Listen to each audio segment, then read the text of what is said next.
Hello दोस्तों, हम लोग ने इसके पहले के क्लास में उद्धव प्रसंग का अध्ययन किया था। आज हम लोग गंगावतरण का अध्ययन करेंगे जो जगन्नाथ दास रत्नाकर द्वारा रचित है। ठीक, तो देखिए, निकसी कमंडल ते उमड़ी नभ मंडल खंडित। यहाँ पे देखिए क्या नाम है, गंगा जी को स्वर्ग से पृथ्वी पर बुलाया जा रहा है, उसी पर यहाँ का पूरा चित्रण किया गया है। ठीक, निकसी कमंडल ते उमड़ी नभ मंडल खंडित, धाई धार अपार वेग सो वायु विहंडति, भयो घोर अति शब्द धमक सो त्रिभुवन तरजे, महामेघ मिली मनहु एक संग ही सब गर्जे, निज दरेर सो पोन पटल फारति फरावती, सुरपुर के अति सघन घोर घन घसी घरावती, चलिधार धुधकारी धरा ऋषि काटती कावा, सगर सुतनी के पाप ताप पर बोलती धावा, सावती घटा गहराती मुक्त पानिप सोपूरी, कैधो आवती झूकती शुभ्र आभा रुचि रूरी, मीन मकर जल व्यालनी की चल चिलक सुहाई, सो जनु चपल चमक चमती चपल चंचल छवि छाई। यहाँ पे देखिए, भाषा की बात करेगा तो ब्रज भाषा की होगा, भाषा कहेगा तो ब्रज। ठीक है, छंद की बात कहेगा तो रोला होगा। रोला में क्या होता है, प्रत्येक चरण में 11-13 पे मात्रा होती है। 11-13 मतलब प्रत्येक चरण जो होता है 24-24 मात्राएं होती हैं, और 11-13 पर उसका मात्राएं होती हैं। पहले 11 और 13 के चरण में होती है, 11 और 13 प्रत्येक चरण में मिला करके 24 पूरी मात्रा होती है। ठीक है, फिर रोला का यूज किया गया है, ब्रज भाषा का यूज किया गया है, और क्या किया गया है, जनु का देखिए यूज किया गया है। जनु तो यहाँ हो गया, उत्प्रेक्षा अलंकार का यूज किया गया है, अनुप्रास अलंकार का भी यूज हुआ है। ठीक है, अनुप्रास अलंकार का भी यूज हुआ है, और रूपक का भी कहीं कहीं पे यूज हुआ है। अलंकार अनुप्रास में क्या होता है, उत्प्रेक्षा अलंकार में जनु जानो मनु मानो, जनु जानो मनु मानो। ठीक है, ये शब्द पद्यांश में आएंगे तो समझ लीजिएगा कि वो उत्प्रेक्षा अलंकार है। अगर अनुप्रास अलंकार की बात करें तो एक ही वर्ण की आवृत्ति हो, एक ही वर्ण, जैसे स आ रहा है तो स की आवृत्ति बार बार हो रही है, तो वहाँ पे अनुप्रास अलंकार आएगा। ठीक, रूपक अलंकार में किसी सेम चीज़ ना होकर अलग चीज़ है, उसको सेम बताना है, क्या हो जाएगा, रूपक अलंकार हो जाएगा। जैसे देखिए यहाँ पे च च च च की आवृत्ति हुई है, तो यहाँ पे अनुप्रास अलंकार हो गया है। ठीक, चलिए अब देखिए, निकसी कमंडल ते उमड़ी नभ मंडल खंडित। निकसी कमंडल मतलब कि कमंडल से निकली है। कौन निकली है, निकसी मतलब निकलना, कमंडल से। ते उमड़ी नभ मंडल खंडित, नभ मंडल मतलब आकाश, नभ मंडल मतलब क्या होता है, आकाश। ठीक है, धाई थार अपार वेग मतलब बहुत तेजी से, बहुत तेज से। ठीक है, भयो घोर अति शब्द धमक सो त्रिभुवन तिरजे। त्रिभुवन मतलब तीनों लोक के स्वामी, ब्रह्मा विष्णु महेश। ठीक है, देखिए इसका, कभी गंगा के पृथ्वी पर अवतरण को चित्रित करते हुए कहते हैं, कभी गंगा के पृथ्वी पर अवतरण को चित्रित करते हुए कहते हैं, मतलब गंगा जो है पृथ्वी पर आ रही हैं, उसी का यहाँ पे चित्रण किया गया है कि गंगा स्वर्ग में ब्रह्मा के कमंडल से उल्लास एवं उद्वेग के साथ उमड़ कर निकली। मतलब जो गंगा है वो ब्रह्मा के कमंडल में, ब्रह्मा को देखे ना, जिनके चारों तरफ सिर होते हैं, उन्हीं को क्या कहते हैं, ब्रह्मा कहते हैं, क्योंकि उन्हीं ने सृष्टि को बनाया है। तो उन्हीं के कमंडल से कौन निकली है, गंगा निकली है। ठीक है, कितनी वेग से, बहुत ही वेग से उमड़ कर निकली, एवं आकाश मार्ग को चीरती हुई वायुमंडल को विखंडित करती हुई अपार वेग से धरती की ओर तेज धारा से दौड़ पड़ी। ठीक है, आकाश को चीरती हुई, अब ब्रह्मा जो है कहाँ पर है, स्वर्ग में, स्वर्ग से आकाश को चीरती हुई अपार वेग से, मतलब बहुत स्पीड में, मिसाइल की स्पीड से बहुत स्पीड में कौन आ रहा है, गंगा। कहाँ से आ रही है, कमंडल से। ठीक, स्वर्गलोक से पृथ्वी लोक तक आने के क्रम में गंगा के तीव्र वेग से अति भयंकर शब्द उत्पन्न हुआ है। मतलब भयंकर मतलब यह भय रस का भी आया है। ठीक है, भय रस भी। तो स्वर्ग से पृथ्वी लोक पे आने का जो वेग है वो बहुत ही भयंकर है, जिसकी धमक से तीनों लोग कांप गए। ठीक है, इतनी तेजी से आ रही है पृथ्वी पर कि जिसकी वजह से तीनों लोग कांप गए। किससे, गंगा के आने से, उसके वेग से। ठीक है, पृथ्वी के गंगा पर उतरने का वेग इत्याधिक प्रचंड था। उससे उत्पन्न शब्द को सुनकर ऐसा लग रहा था मानो प्रलय काल के बादल एक साथ मिलकर गरज रहे हो। ठीक है, प्रलय काल के, जैसे प्रलय आता है, जैसे जो पुराना पिक्चर देखा होगा 2012, उसमें देखते हैं कि ऊपर से भी गोले आ रहे हैं, नीचे से धरती फट रही है और समुद्र का पानी आ रहा है, तो उसी तरीके से प्रलय का बादल छाए हुए हैं, ऐसा समझ में आ रहा है उन लोग को। गंगा का तीव्र वेग से स्वर्ग से निकलने पर ऐसा प्रतीत हो रहा है मानो उसकी धारा अपने धक्के से पवन रूपी पर्दे को फाड़ती हुई घंघोर शब्द करती हुई एक स्वर्गलोक के घरे बादलों को अपने संपर्क में घिसती हुई। ठीक है, गंगा यह पूरी तरीके से प्रचंड रूप से पृथ्वी पर आ रही है, जिससे एकदम भयानक रस का यहाँ उत्पादन हो गया है। ठीक है, पवनों को, आकाश को चीरती फाड़ती हुई स्वर्गलोक से पृथ्वी को आ रही है, पृथ्वी की ओर चक्कर काटती हुई आगे बढ़ी। ठीक है, पृथ्वी का चक्कर काटी, ऐसे गोल में पृथ्वी है तो गोल में ऐसे चक्कर काटी, फिर आगे बढ़ी, फिर कहाँ बढ़ी आगे। कभी कह रहे हैं कि तीव्र वेग की धारा से युक्त गंगा राजा सगर के पुत्र के पाप तथा दुख पर चढ़ाई सी करती हुई पृथ्वी पर अवतरित हुई। मतलब यहाँ जो राजा सागर थे, राजा सागर के पुत्र की पाप और दुख की खत्म करने के लिए, राजा सागर के पुत्र की पाप और दुख को खत्म करने के लिए गंगा पृथ्वी पर आई। आकाश से धरती पर उतरती हुई गंगा की श्वेत धारा जो मुक्ति देने की क्षमता से युक्त है। ठीक है, इसीलिए कहते हैं कि गंगा में नहाओगे तो सभी पाप धुल जाएंगे। ठीक है, इसीलिए यहाँ बताया गया है। देखकर ऐसा लगता है मानो मोतियों की कांता से परिपूर्ण स्वाति नक्षत्र के मेघों का समूह आकाश में उमड़ रहा हो। मतलब गंगा का पानी इस तरीके से है जैसे पूरा मोती, जो स्वाति नक्षत्र में जो मोती होते हैं, उसी तरीके से गंगा जो है पृथ्वी को पूरी तरीके से गोल में माला की तरह पूरा घेर ली है। ठीक, यह सुंदर श्वेत प्रकाशमान ज्योति पृथ्वी की ओर झुकती हुई चली आ रही है। या सुंदर श्वेत, अगर ऊपर से पानी गिरता है तो मानो जैसे लगता है सुंदर श्वेत, श्वेत मतलब श्वेत सफेद कलर का, सुंदर श्वेत आकाश की ओर प्रकाश आ रहा है। ठीक है, ऐसा आ रहा है जैसे लग रहा है कि सुंदर सा श्वेत प्रकाश पृथ्वी पर आ रहा है, ऐसा लग रहा है।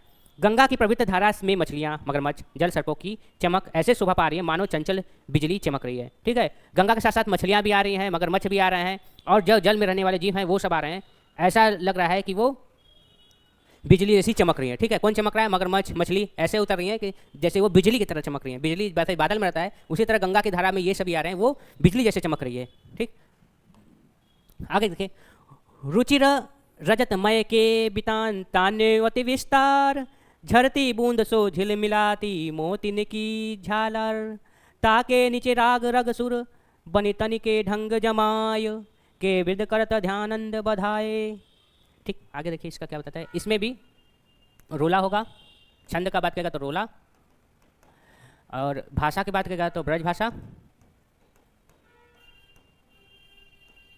और अलंकार में रूपक अलंकार।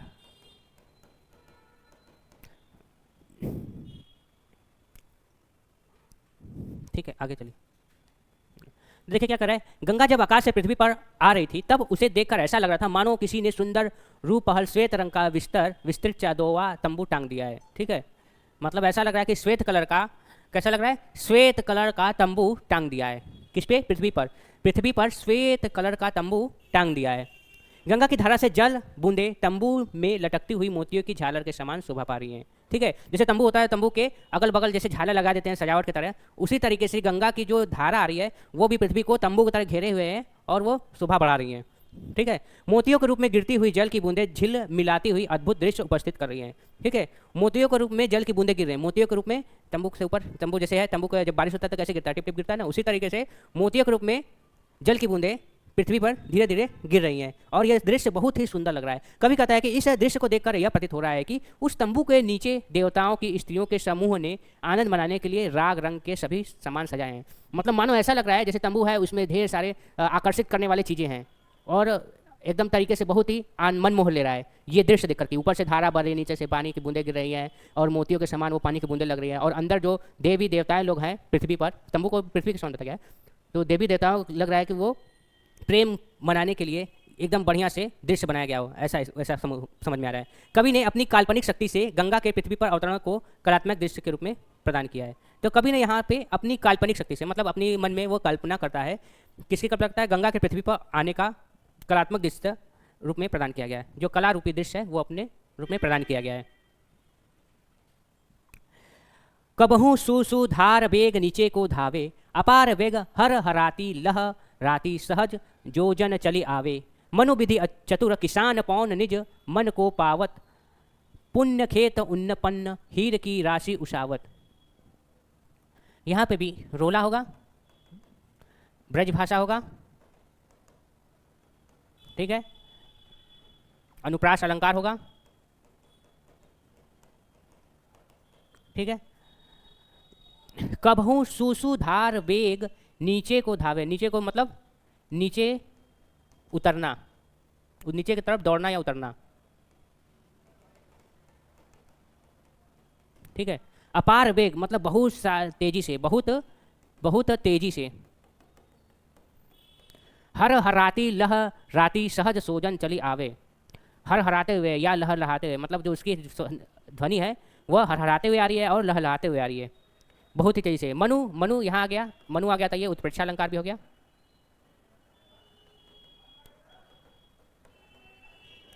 मनु विधि चतुर किसान पौन निज मन को पावत, ठीक है। मानो किसान, चतुर किसान पौन को निज मन को पावत, पुण्य खेत उन्न उत्पन्न हीर की राशि उषावत। यहाँ पे किसान का भी वर्णन किया गया है। अब हम लोग व्याख्या पढ़ते हैं। कवि कह रहा है कि गंगा की सुंदर धारा बड़ी तेजी के साथ, गंगा की जो सुंदर धारा बहुत ही तेजी के साथ धरती की ओर दौड़ी, हर हर शब्द की ध्वनि के साथ 1000 योजन तक लहराती हुई आगे बढ़ रही है। 1000 योजन तक मतलब बहुत, गंगा जो है स्वर्ग से अब पृथ्वी की ओर उतरी और 1000 योजन तक चलती आ रही है, चलती आ रही है, चलती आ रही है ना। जैसे हिमालय से वो कहाँ तक गई है, हिमालय से वो उतरती हुई पूरा बंगाल की खाड़ी में गई है, इसलिए वो 1000 योजन तक चलती आ रही है, ठीक।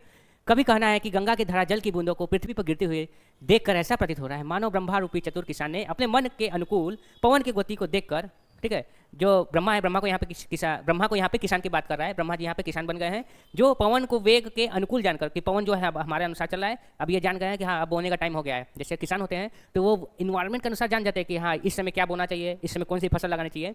उसी तरीके से ब्रह्मा जी भी यहाँ जान गए हैं कि यहाँ पे कौन सा फसल अब लगाने का टाइम हो गया है इस हवा के अनुसार। तो ठीक है, देखिए कौन सी का फसल लगाते हैं। अपने पूर्ण रूपी खेत के में उत्पन्न हीरे की फसल को उड़ाकर उसकी प्रचुर राशि की बरसात पृथ्वी की ओर हो रही है, ठीक है।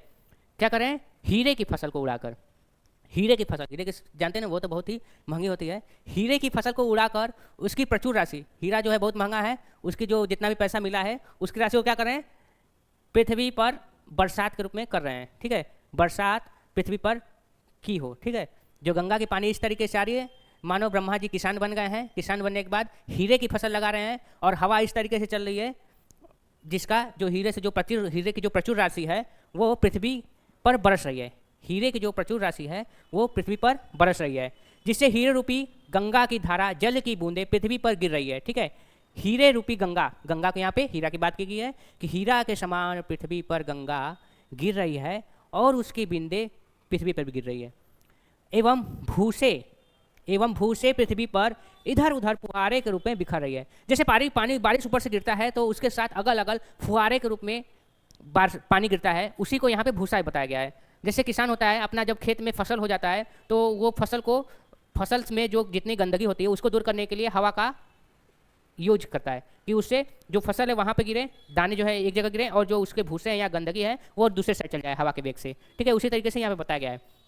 ब्रह्मा के कमंडल से निकली गंगा की धारा के जल की बूंदें एवं फुहारों के लिए कवि के मन में उत्पन्न ब्रह्मा रूपी किसान हीरे रूपी फसल को कल्पना मौलिकता अद्भुत है, ठीक है। यहाँ पे कवि जो है ब्रह्मा को बताया गया है किसान के रूप में और वो फसल लगाते हैं। फसल का यहाँ बात क्या किया गया है, फसल यहाँ गंगा को बताया गया है, फसल किस चीज़ का, हीरे का, ठीक है। तो यहाँ पे अद्भुत चित्रण किया गया है, गंगा को यहाँ पे हीरा मान लिया गया है और ब्रह्मा को यहाँ पे किसान मान लिया गया है। इसी का अद्भुत चित्रण कवि यहाँ कर रहे हैं। कवि के कहने का तात्पर्य यह है कि जैसे किसान अपने अनाज को भूसे से अलग करने के लिए उसे हवा में उड़ाता है तो अनाज एवं भूसा अलग हो जाता है, ठीक है। जब अनाज ऊपर से गिरता है तो उसमें हवा चलने पर भूसा अलग हो जाता है। वैसे ही ब्रह्मा रूपी किसान ने भी अपने पूर्ण रूपी कृषि से उत्पन्न हीरे को अर्थात गंगा की धारा के जल की बूंदों को हवा में उड़ाया तो उसका भूसा फुहारों के रूप में इधर उधर फैल जाता है।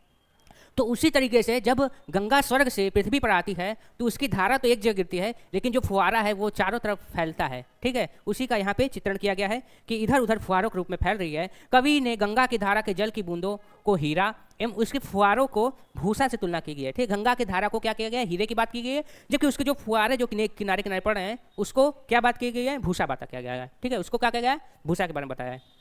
फिर आगे देखिए, इही विधि धावती धसती धरती धरकती सुख देनी मनहु सहवारती शुभ सुरपुर की सुगम निशेनी विपुल वेग बल विक्रम के योजनी उमंग गाई हर हराती हर साती शंभु सन्मुख जब आई। अब यहाँ पे देखिए गंगा जी आ गई हैं शंभु, शंभु मतलब शंकर भगवान के पास, सन्मुख मतलब सामने, ठीक है।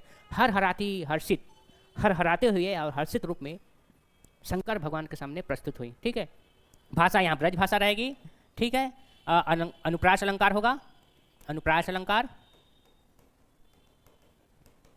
ठीक है। मनु का यूज किया गया है तो यहाँ पे उत्प्रेक्षा अलंकार भी हो जाएगा। छंद की बात करेगा तो रोला होगा, ठीक। देखिए इसकी व्याख्या को देखा जाए।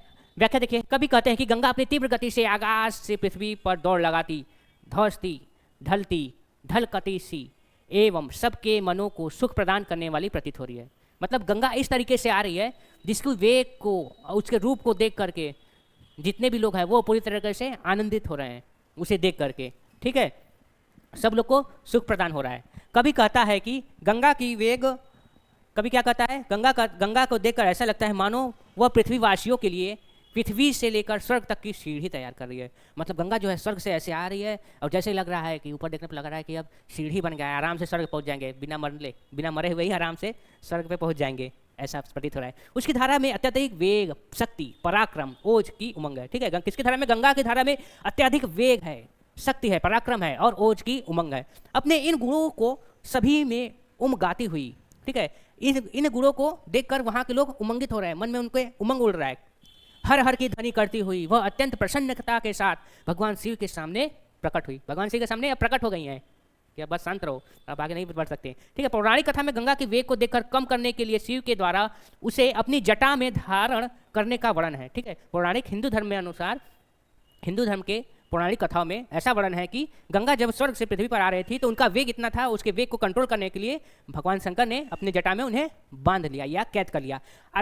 कवि ने इसी आधार पर प्रस्तुत पद में गंगा के शिव के सन्मुख उपस्थित होने का वर्णन किया गया है। तो ठीक है, यहाँ पे गंगा जो है शिव के सामने सम्मुख प्रस्तुत हो रही है, उसी का यहाँ पे वर्णन किया गया है। कौन कर रहा है? कवि कर रहा है। कवि के कहने का तात्पर्य है कि गंगा स्वर्ग लोक से उतरकर पृथ्वी लोक पर हिमालय पर स्थित शिव के सामने आकर रुकी। गंगा जो है स्वर्ग से पृथ्वी पर आई तो सीधे पहले शंकर भगवान के सामने आकर स्टॉप हो गए, रुक गई। अब आगे देखिए क्या होता है। भई थकित छवि चकित है रिहर रूप मनोहर, ते आन के प्राण रहे तन धरे धरोहर। भयो कोप को लोप चोप और उमगाई, चित चिकनाई चढ़ी कड़ी सब रोष दुख सुखाई रुखाई। ठीक है, हर हर हर हर हर की बात है, ठीक है। तो यहाँ पे भाषा ब्रज भाषा हो जाएगी, रोला छंद में रोला छंद हो जाएगा, ठीक है। छंद में रोला छंद हो जाएगा और अनुप्रास अलंकार की आ जाएगा अलंकार में, ठीक। और यहाँ पे रौद्र रस का भी यहाँ पे अनुभव हो रहा है, ठीक। इसकी व्याख्या को देखते हैं। कभी कहता है कि गंगा शिव के अनुपम या तेजस्वी रूप को देखकर धन्य एवं आश्चर्यचकित हो गए, ठीक है। कौन आश्चर्यचकित हो गए? गंगा के रूप को देखकर शिव जो है, गंगा के शिव के अनुपम या तेजस्वी रूप को देखकर धन्य आश्चर्यचकित हो गए। उन्हें देखकर उसके मन में यह इच्छा उठी कि वह शिव के समीप ही विश्राम करे। गंगा जो शिव के सामने जब उपस्थित हुई तो वो देखकर आश्चर्यचकित हो गई और फिर क्या हुई, वो सोची कि अब इन्हीं के पास विश्राम करें। अतः वह शिव के मनोहर रूप को देखकर वहीं स्थिर हो गई। मतलब शिव को देखते ही वो एकदम सुंदर जैसा शिव को देखकर वो पूरी तरीके से शांत हो गई। गंगा के शरीर में उपस्थित उनके प्राण अब पराय हो गए, ठीक है। गंगा के शरीर में जो उपस्थित प्राण है अब उनको पराया हो गया है, अब वो उनका प्राण अपना नहीं रह गया है, वो अब पराया हो गया है, ठीक है। अब वे शिव के धरोहर मात्र ही रह गई हैं, ठीक है। वो शिव की धरोहर के रूप में हो गई हैं। कवि के कहने का आशय है कि गंगा ने अपने हृदय शिव के चरणों में समर्पित कर दिया है। गंगा ने क्या किया है? अपना हृदय शिव को समर्पित कर दिया है। शिव के समीप में उसका क्रोध शांत हो गया है, ठीक है। शिव के समीप देख करके उनका मन, क्रोध सब शांत हो गया है। उनके मन में शिव को पाने की इच्छा जागृत हो गई है। अब उन्हें शिव को पाने की इच्छा मन में जागृत हो गई है। उसके हृदय का रूखापन और नाराजगी अब दूर हो गई है। जो हृदय में उनका रूखापन था, नाराजगी था, वो सब दूर हो गई है। और तो उनके मन में स्थित रोष रुखाई के स्थान पर प्रेम का सुगंध उत्पन्न हो गया है, ठीक है। उनके मन में जो रोष था या रूखापन था वो अब सीधे प्रेम के रूप में सुगंधित हो गया है। वह शिव के प्रेम में निर्मग्न हो गई है। मतलब वो शिव के प्रेम में अब मग्न हो गई है। अब वो सीधे सब कुछ, उनका रोष दुख सुखा रुखा सब कुछ शांत हो गया है, ठीक है। किसका? गंगा का। कृपा निधान सुजान शंभु हिय के गति जानी, दियो शीस पर ठाम बाम करी के मन मानी। सकुचति एचति अंग गंग अग सुख गंग सुख संग लजानी, जटाजूट हिमकूट सघन बन सिमट समानी। यहाँ पे वही गंगा जो है वो शिव की जटा में अब बन्हा रही है, उसी का यहाँ पे वर्णन किया गया है। ठीक है, तो यहाँ पे भाषा का आएगा तो ब्रज भाषा, रूपक अलंकार में रूपक अलंकार, अनुप्रास अलंकार। ठीक है, और छंद में रोला। ठीक है, इसके व्याख्या को देखा जाए, व्याख्या को देखते हैं। कभी कहते हैं कि कृपा के निधान शिव जी के ने गंगा के मन में निहित भाव को जान लिया।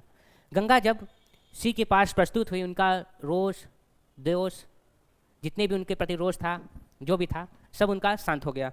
ठीक है, और ये सब शांत होने के बाद क्या हुआ, उनका जो मन है वो शिव के प्रति प्रेम का भाव उत्पन्न हो गया। ठीक है, और ये सब शिव जान गए कि गंगा का मन हमारे प्रति प्रेम का भाव जागृत हो गया। उन्होंने उसे प्रियतम के रूप में स्वीकार कर लिया, गंगा को प्रियतम के रूप में शंकर ने स्वीकार कर लिया एवं उसे अपनी जटाओं में स्थान दे दिया कि आओ हमारे जटा में बैठ जाओ। ठीक है, गंगा का क्या, आओ हमारे जटा में बैठ जाओ। ठीक, फिर गंगा संकोचवश अपने अंगों को सिकोड़कर सुखपूर्वक प्रवाहित होने लगी। ठीक है, गंगा जो है इतनी रौद्र रूप से आ रही थी, अब वो संकोचपूर्वक सिमट कर धीरे धीरे प्रवाहित हो रही हैं। उससे देखकर ऐसा लग रहा है मानो लज्जावश उसने अपने अंगों को सिकोड़ लिया है। ठीक है, गंगा को देखकर ऐसा लग रहा है कि उनको लज्जा आ रही है और वो इसी वश अपने आप को सिकोड़ रही हैं। सघन हिमालय के समीप शिव जी की जटाओं, घनी जटाओं में गंगा सिमट कर विलीन हो गई। ठीक है, अब गंगा जो है वो पूरी तरीके से शिव की जटाओं में विलीन हो गई है, अब उसी में खो गई हैं। कहने का अभिप्राय यह है कि जब गंगा को शिव जी ने अपनी जटाओं में धारण कर लिया तब उसके तीव्र वेग में कमी आ गई। स्वर्ण की ऊंचाई से धरती पर उतरते समय, स्वर्ग की ऊंचाई से धरती पर उतरते समय उसका प्रवाह अत्यंत तीव्र था, किंतु शिव जी के जटाओं के स्थान पर मिलते ही गंगा संतुलित हो गई। ठीक है, स्वर्ग से उतरते ही उनका जो वेग था वो बहुत ही तीव्र था, लेकिन जैसे ही शिव जी के जटा में आई वैसे ही उनका पूरी तरीके से कंट्रोल में हो गया, संतुलन में हो गया। ठीक, इतना के लिए आज के लिए इतना ही। ठीक है, आगे का वीडियो अब नेक्स्ट क्लास में लेंगे। इतना के लिए थैंक यू। ठीक है।